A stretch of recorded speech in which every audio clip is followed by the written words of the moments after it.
Welcome to this edition of the BRSN Insider. I'm sitting down with women's lacrosse coach Amanda Magee. Coach, thank you for joining us. Thanks for having me. 2-0 on the year. You got your first win over Dubuque on Friday, 21-3. Take us through that game. I think it's always nice to come out with a win. Our freshmen were a little bit nervous, as to be expected, their first collegiate game, but we came out on fire, and I was very, very happy with how they played. I think we played really smart, took our time on attack. The offense was really spread out with just our goal scoring and assists, so that was wonderful to see. I say Mary had 5 goals, Lizzie had 4 goals, basically what you'd expect from those two. Mm-hmm. And you played Missouri Baptist the next day, a team that was also receiving votes. A game that kind of surprised me a little bit too with the margin. You guys won 18-7. Take us through that one. It definitely surprised me as well. The past 2 seasons we had lost to them by a point, and it was really a battle. So I was expecting a lot more of kind of back and forth than what we had on Saturday, but it's wonderful to see them go out there with kind of no fear and just really give it all they had. And I know we were tired from the day before. Back-to-back games is not the easiest, but whenever we play them, it's a little bit personal. So it was great to see that and win by such a large margin. I definitely wasn't expecting it either, so that got me really excited for the rest of the season. So what do you think was the difference between this year and the 2 years before? I think a lot of it has to do with a lot more confidence with our returners. They're used to these teams now. We've seen them a couple times before. And really, our freshmen this year are fantastic athletes. They want to win. They're competitors. And I've been working them hard this past month. Really, we're stepping our game up all over the field. And I think it's that mental aspect of you got to get it done. You can't take your foot off that gas pedal. So you lost a lot of key pieces in the back. What were your thoughts on your defense in those first 2 games? Very happy with our defensive unit. Tony Nelson, she's kind of our QB back there. She does a lot of the talking. I think she did a wonderful job showing Riley, who's a sophomore this year, who didn't get a ton of playing time last year on the defensive end, showing her different ways to go about defense. But I'm very, very happy with the amount of goals that were taken upon us over the past 2 games. You guys play Johnson and Wales tonight. What are your expectations for tonight? You know, I expect to win every game we play. And I tell them that my expectations are very, very high this season. I think they have very, very high expectations as well. I want us to play clean. I want us to execute our plays perfectly. In an ideal world, we'd have a shutout, but you never know if that's going to happen. But I expect hard work and hustle all over that field for 60 minutes.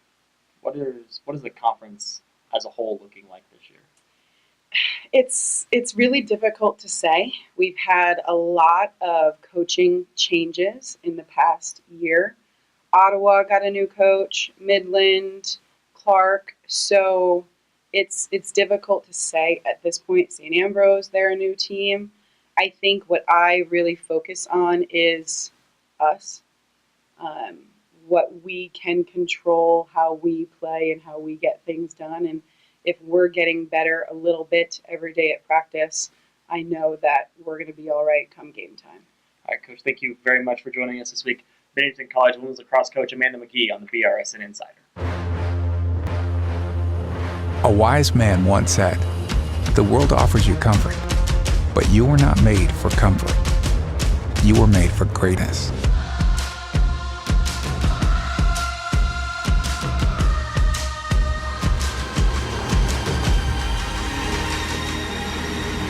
Discover what you were made for. Benedictine College, where greatness begins. Back on the BRSN Insider, I'm sitting now with men's lacrosse coach Mark Blaise. Coach, thank you for joining us. Thanks for having me. Your first year back at Benedictine, you were a student here. Now you're head coach. How'd you get back here?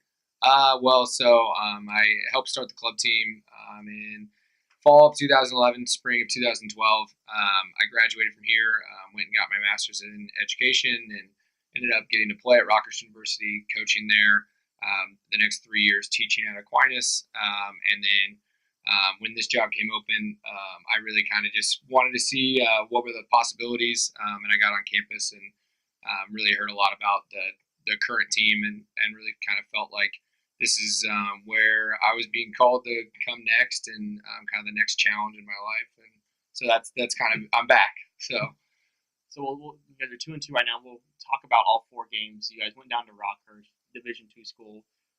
Was that the result you were expecting, or was it? Yeah, they're a really good team. I was a part of that program for the first 5 years of its existence, and what they do down there is something that we really try to model in a lot of different ways. And so it's good for us to play them so that, one, we can see what are we doing well, and then also, hey, this is what we talk about every day in practice that we're just not quite executing yet. But that's just going to be a game that we're going to play every year. That's only going to get more competitive as we go. You guys got your first win against Lindenwood Belleville, 18-3. Take us through that game. It was a really good game. We got down there. The guys, the older guys are just so supportive of our younger guys. We had a lot of our freshmen score their first goals that game, first assists, and really just a balanced box score, which is a huge thing for me. We're a team. You can even look at, I'll skip ahead a little bit to the Ottawa game. If you look at our box score, we just have a lot of different weapons across the field. So how do we get those guys involved? And that's really what happened at Lindenwood Bellevue, is everybody got involved. And you dropped to Siena Heights 12-8. Yeah. Siena Heights is a established program. They started club probably 4 or 5 years before we started club.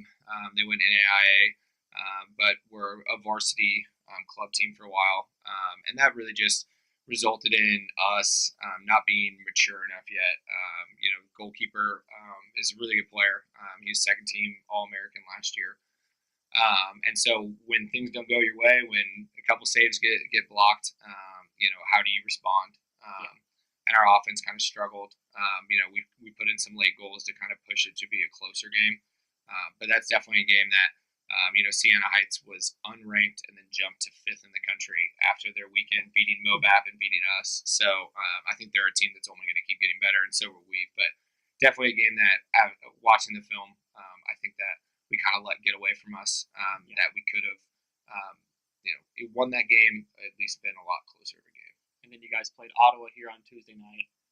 I only got out there for the last 2 minutes, so I didn't get the full experience, but that seemed like that was a great game, very back and forth the whole way. Yeah, it was no team led by more than one, and there was a lot of lead changes, a lot of back and forths. 91 for them, another kid, first team all-conference last year. Number 8, their midfielder, second team all-conference last year. Goalie's a good player.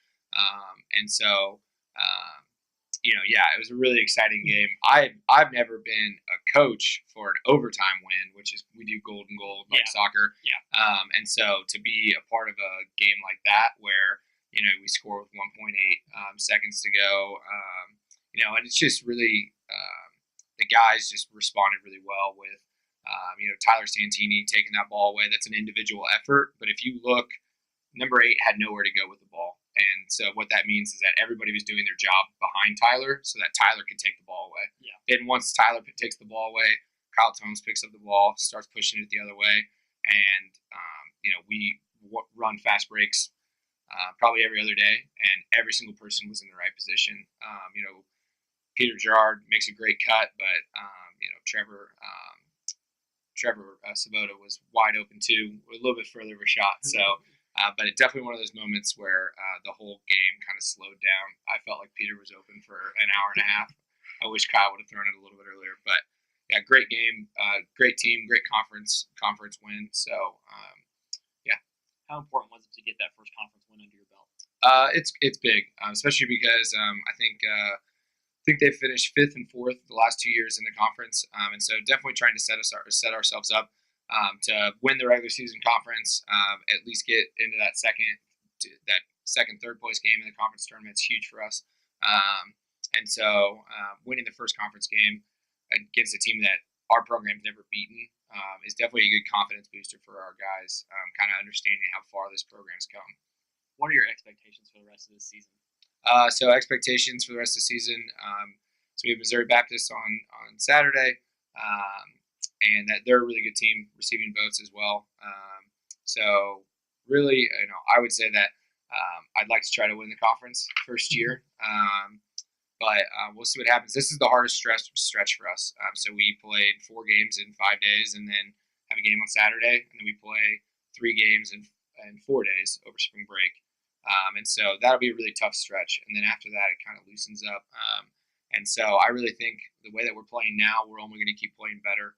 And I would say that we're only going to have better lacrosse down the stretch of the season. All right, Coach, thank you very much for joining us. Thanks. Benedictine College men's lacrosse coach Mark Blaise on the BRSN Insider.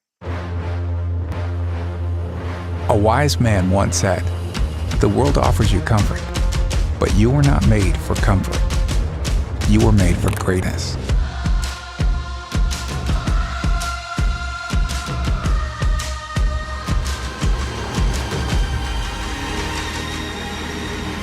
Discover what you were made for. Benedictine College, where greatness begins.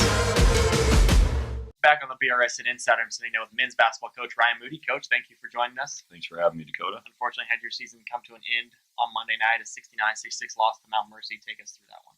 Yeah, it is. It's a little faster than we anticipated the season coming to an end, but in the end, there's only one team out there that's going to finish with a win. So it just happens. We played pretty well for about 38 minutes. Really, we kind of battled back and forth a little bit with Mount Mercy. I think we guarded them tremendously well, and then our offense just once again, we just couldn't hit shots and shot a really low. Now, it's the third game in 6 days. You play Thursday, Saturday, Monday. Both teams were horrendous from the 3-point line. But I think they were 18%, and we were like 27%, and ultimately that's what it came down to is we gave them a couple extra possessions on the backboard. They knocked in a couple extra shots, and we had a couple of looks down the stretch, or a couple chances. Got I think 3 consecutive stops, down 1, and just could never get over that hump. Had the ball with 15 seconds and ended up kicking it out of bounds instead of making a shot. And the guys are trying to make plays, so. Oh yeah. It's a little bit of a heartbreaker when you're at home and you expect to win that game and get a chance to keep playing. But, as a group, we battled pretty hard. It just kind of the way things went for us this year, and I'm sure you're going to ask kind of about how the season, what we think of the season and everything else. We tell our guys at the beginning of the year, our season will be decided by 20 points. A successful season will be decided by 20 points, a difference of 20 points, So I think we were involved in 17 games decided by single digits, and I haven't done the math yet.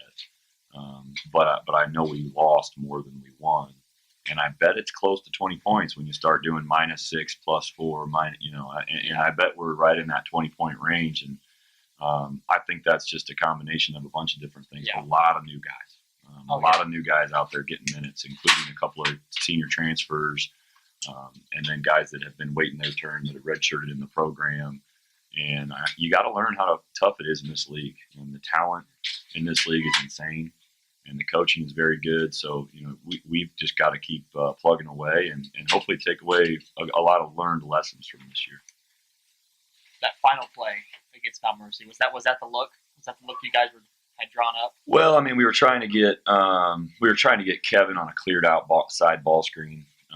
He's our best guy coming off of those, and so we wanted to get him to his left hand. Yeah. And the play before we had run for Tom to get a 3, and Kevin was able to get to the rack by himself and just finish. And we told him either one, if you can get there, get there. And he tried to turn the corner, and they switched. Colby got lit up on the ball screen, got knocked. 2 guys collided about going 100 miles an hour. And Kevin's just trying to make a play. He has to hesitate on the switch, and, they knocked it out. They knocked it loose. So, or did we mean to throw it out of bounds? No. But we were trying to put our guys in the right spot, and you just got to go out there and get it done. So it's a matter of guys just trying to make the play, and it didn't get completed. Yeah. So, what are your expectations for your guys that are coming back next year? Like I said, I mean, we learned a lot. I think we got a lot of minutes for guys that hadn't been there before.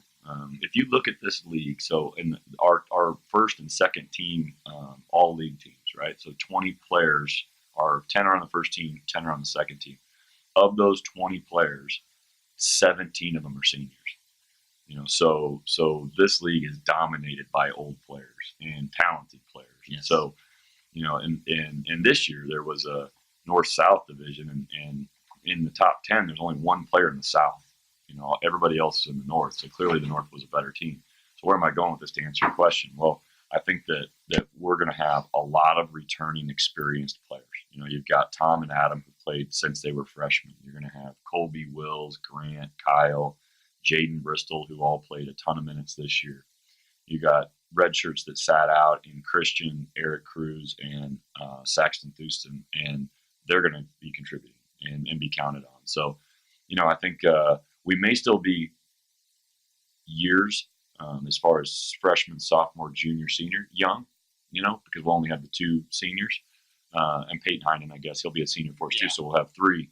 I think we have a chance. I think we learned a lot this year, so I mean we're excited moving forward with what we've got, and we've added 3 other guys to the mix, and so they'll be good additions to us too. But minutes are important. Maturity and minutes are huge in this league. Talk about those guys that you're bringing in as freshmen. Yeah, so we signed 3 up to this point. I think we'll probably end up adding a couple more. The first one's from Omaha, Nebraska, Creighton Prep. His name's Jaden Tenney.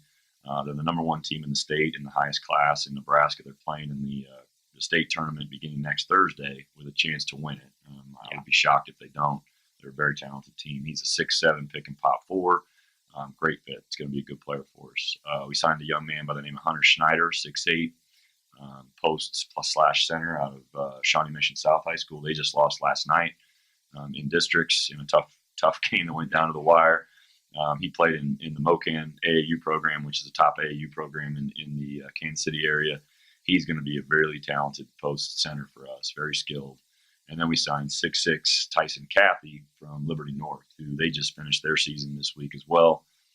Both those guys had winning records. Both those guys will get some postseason accolades. Tyson brings a athlete, rebound, shot blocker, a more of a power forward guy. Yeah. So, we're losing some size, so we wanted to add size, and I think you'll see us add a couple more. And my guess is that the guys that we add will be more along the lines of some guards, a little bit smaller than that. But we're excited about the guys we've got so far. All right, Coach, thank you very much for joining us. Appreciate the time you've taken. Thanks, Dakota.